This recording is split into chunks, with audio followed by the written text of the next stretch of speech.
Às vezes, quando um filme é ruim, as pessoas ficam irritadas. Mas no caso de Anaconda, de 97, aqui elas comemoraram.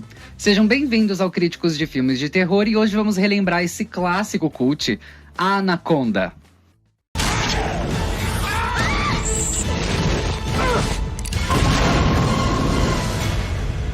Anaconda. O ano era 1997 e as salas de cinema lotaram, porque todo mundo queria ver o que ia acontecer com a equipe de documentaristas que resolveu se enfiar na Amazônia brasileira. O plano era documentar uma tribo supostamente isolada e quase mitológica, os Xirixama, que são basicamente uma lenda. Há quem diga que eles talvez nem existam. Mas, em vez da tribo, o grupo acaba cruzando o caminho de algo muito pior. Um caçador psicopata do Paraguai que faz eles de reféns e força eles a ajudá-lo a capturar a lendária Anaconda, que é uma sucuri gigantesca, tão mitológica quanto mortal, cuja captura pode valer uma fortuna. Aqui, aquele velho lema do quem procura, acha, funciona perfeitamente. E os gringos aqui acabam entrando direto no cardápio da cobra. O filme foi um enorme sucesso de bilheteria e tinha uma responsabilidade meio que grande nas costas. Filmes de terror blockbuster com animais assassinos estavam em alta. O Tubarão e o Jurassic Park, ambos de Steven Spielberg, já tinham provado o poder desse subgênero. E graças à evolução dos efeitos especiais trazidas por Jurassic Park, agora tanto os efeitos práticos quanto o CGI conseguiam performar com muito mais impacto. E é exatamente o que acontece em Anaconda, na maior parte do tempo. Aqui tem um elenco de peso: Jennifer Lopez, Ice Cube, Owen Wilson, Jon Voight e o Jonathan Hyde. Olha, o Jon Voight, vamos destacar ele um pouquinho, porque ele tá numa atuação de vilão aqui absurdamente caricata, nojenta e muito memorável. O filme não foi só engolido pela cobra, foi engolido pela atuação dele também. Mas vale também destacar que o Ice Cube, ele é o carisma do filme, sabe? Ele é o personagem que todo mundo gosta. A Jennifer Lopez, tá, ok. O Owen Wilson, ok. Mas tem outro ator aqui que vale destacar, que é o Jonathan Hyde. Você já viu ele em Titanic e alguns filmes da Múmia? O cara é fera, e aqui ele interpreta um babaca, sabe? Hollywoodiano, e ele faz o babaca perfeito. Você tem ódio desse cara, você mal pode esperar pra ver ele ser engolido pela cobra. Mas o legal é que ele tem um desenvolvimento de personagem bacana, porque ao longo da trama, ele vai mostrando que ele é sim parte do grupo e não contra o grupo. Ele ajuda, mesmo ele sendo um babaca, ele não é inútil. Então assim, em algum momento, até por ele, você meio que vai torcer também. Então assim, tá cheio de personagem bom aqui. As atuações às vezes variam, tem altos e baixos, mas até que tá tudo muito bem equilibrado. Infelizmente não foi só o abraço da serpente que sufocou o filme não, mas foi a crítica também.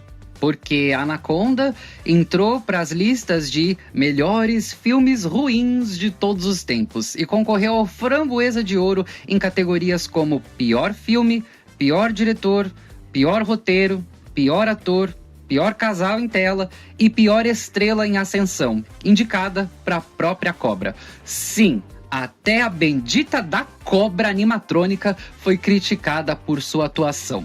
Seria hilário se não fosse trágico, porque essas críticas aí meio que prejudicaram a carreira dela. Para quem não sabe, a cobra do filme, né, ela era um robô animatrônico chamado Sandra, com 3 S's. Tá aí uma coisa que você não sabia. E ela nunca mais teve um papel no cinema depois disso.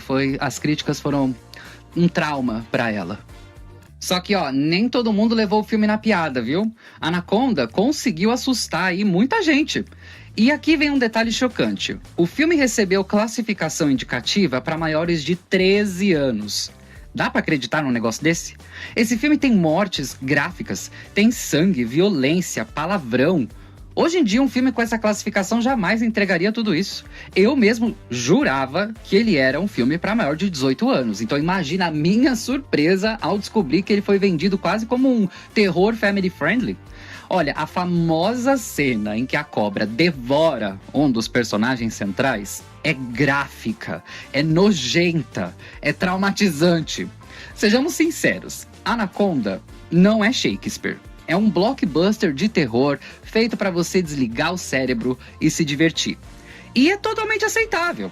mesmo que o filme tenha problemas técnicos e problemas esses que ficam bem evidentes. Existem erros de continuidade bem perceptíveis e uma certa preguiça da parte da equipe da edição, porque em determinado momento, uma cena ali é simplesmente colocada em reverse, ao contrário, para mostrar o barco dando a ré. E eles nem tentam disfarçar que a água da cachoeira ali no fundo tá literalmente caindo para cima. Mas ainda assim, tem muito crédito para ser dado. Os efeitos especiais são um espetáculo. A cobra animatrônica e a versão CGI entregam muito. Claro, CGI de 1997, mas poxa, comparado com vários títulos ali da época, até que esse daqui tá muito bem. E olha, tem efeitos aqui nesse filme que envelheceram bem sim, viu? Tem certas cenas aqui da cobra que tá tão bem feito que a gente não vê filmes hoje que parecem tão realistas. E o fato de Anaconda ter sido filmado em filme e não em câmera digital traz toda uma textura ali na imagem que funciona muito melhor. Sério, funciona mesmo. Tem filme hoje, às vezes, que não consegue ser tão visualmente natural e convincente assim até, mesmo se tratando de um filme de uma cobra gigante assassina. Você acredita na cobra, mesmo que não tenha medo dela. De novo, o elenco não é descartável. O roteiro aproveita bem todos os personagens. Nenhuma morte tá aqui só pra chocar. Tudo tem um peso narrativo. Existe um quando, um onde, um como e um porquê pra tudo. É uma trama bem amarrada, diga-se de passagem, cheia de payoff. Anaconda promete uma coisa e entrega. Um diálogo, às vezes, que parece bobo, pode ter certeza, vai voltar mais tarde no filme com consequências reais na trama. Esse é um filme feito na garra, na raça. É um roteiro de filme trash com orçamento de superprodução e um elenco bacana. E ele sabe exatamente o que ele é. Ele não tá aqui tentando redefinir o Tubarão do Spielberg, não tá tentando impressionar como Jurassic Park. Não, Anaconda só brinca na mesma caixinha de areia que eles, sem pretensão nenhuma, mas com uma personalidade enorme e um senso de diversão que respeita o público. E sabe, dá até pra aprender alguma coisa com ele.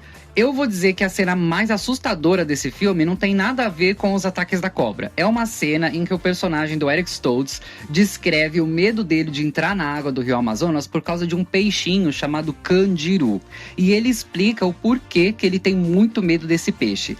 Se eu fosse vocês, eu ia no Google agora, faria uma pesquisa sobre esse peixe, o candiru, e vocês vão ver que esse negócio é de dar pesadelo. Eu juro, esse diálogo aqui dele, essa cena em que ele fala do candiru, é mais assustador do que qualquer outra coisa que esse filme tente fazer, de verdade. Mas aí, conhecimento científico, quem diria?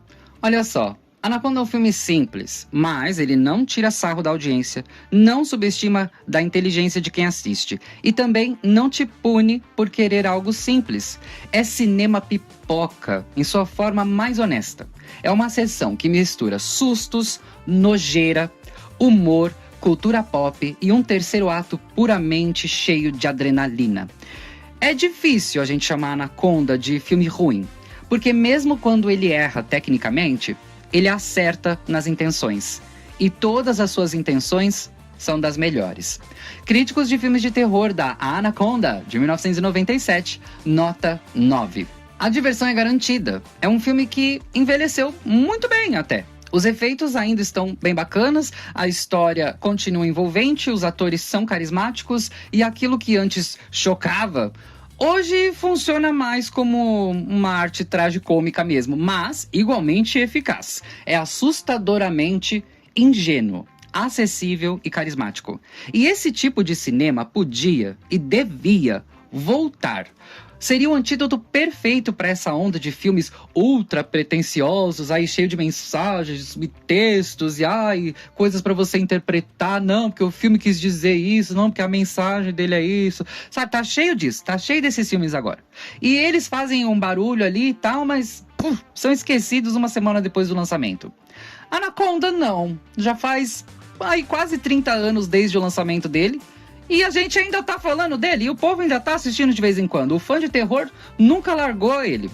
Esse aqui, minha gente, é o verdadeiro terror de shopping, como diz a Alice aqui do nosso canal. Ele é divertido, ele é bem produzido, é honesto e inesquecível.